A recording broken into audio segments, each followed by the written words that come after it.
বুদ্ধিমান গাধা এবং হাইনার গল্প।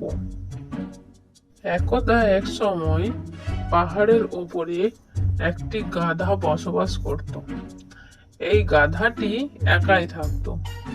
একদিন গাধাটি কিছু খেতে বাইরে গেল। সেদিন গাধাটি ভেবেছিল পাহাড়ের চড়া ভালো হবে, তাই পাহাড়ে ওঠার সময় গাধাটি অনেক ঘাস খেতে শুরু করলো।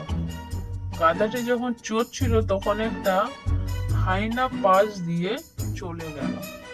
হায়না যখন গাধাটিকে দেখলো তখনই সে রেগে গেল আর সিদ্ধান্ত নিল এই গাধাটি আমার খাবার হবে। তারপর হায়নাটি ধীরে ধীরে খেয়াল না করেই গাধার কাছাকাছি চলে গেল। তখন গাধাটি এক মনে ঘাস খাচ্ছিল।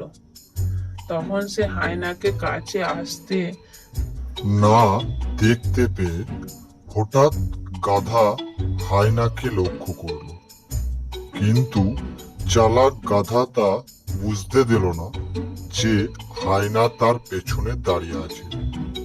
সে চিৎকার করতে লাগলো এবং চিৎকার করার সময় সে তার জীবন বাঁচানোর উপায় নিয়ে ভাবতে লাগলো। অবশেষে তার ধারণা ছিল হঠাৎ করে গাধাটি হাঁপিয়ে উঠতে শুরু করে। সে জোরে চিৎকার করে উঠল, ও আমার পা, ও আমার পা। তখন হায়না গাধাটির ব্যথার চিৎকার শুনে দ্রুত তার কাছে ছুটে এলো। কি হয়েছে, তুমি কাঁদছো কেন?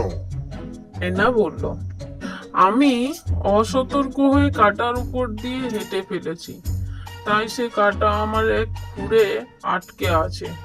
গাধা কান্নার ভান করে বলল। কি? অবিশ্বাস্যে হায়না জিজ্ঞাসা করলো।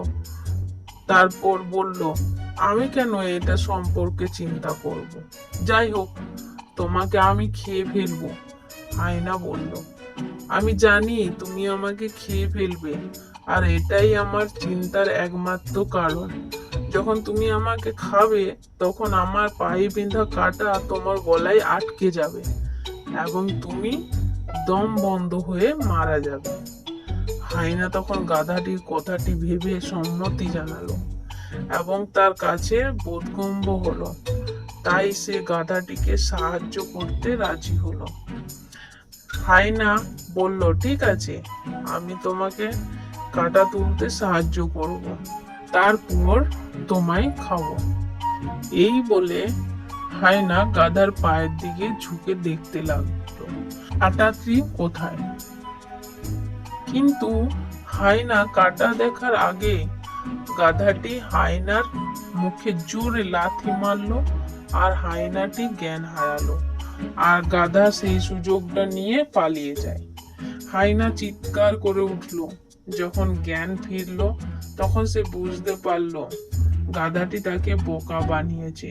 তার উচিত ছিল গাধার কথা না শুনে তাকে খেয়ে ফেলা।